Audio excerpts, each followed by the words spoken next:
The Federal Reserve's efforts to fight inflation have involved various measures, including reducing their balance sheet and raising interest rates. However, what might surprise you is that one way they have been combating inflation is by printing money. And we're not talking about a small amount. Currently, they are printing around $16 to $17 billion per month, totaling a staggering $200 billion. Now, you might be wondering how printing money could possibly fight inflation. After all, it seems contradictory. But here's where it gets even more interesting.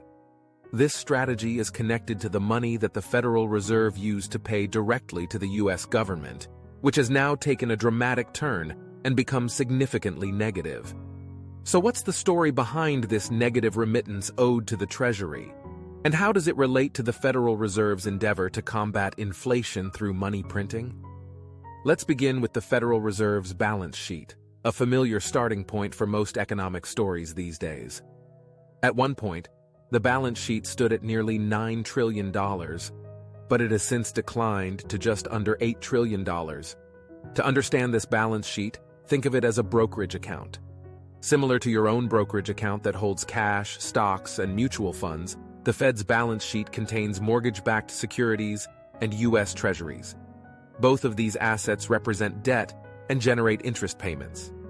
The Federal Reserve holds about $8 trillion in debt owed to them by other institutions and collects interest on these assets. Therefore, this balance sheet acts as a source of income for the Fed. However, as you might already know, the Federal Reserve incurs expenses. Although the existence of the Fed and its role in the economy can be debated, the fact remains that it does exist, and its expenses have recently ballooned for various reasons.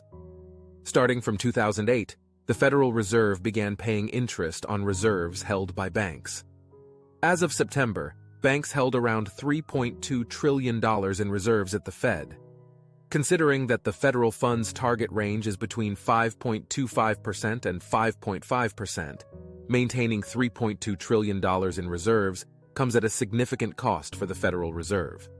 On top of that, there is also $1 trillion remaining in the reverse repo facility, where the Federal Reserve pays 5.3% interest to financial institutions.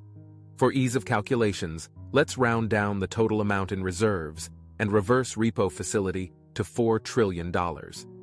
This means that the Federal Reserve currently pays between $16 and $17 billion per month, totaling $200 billion per year.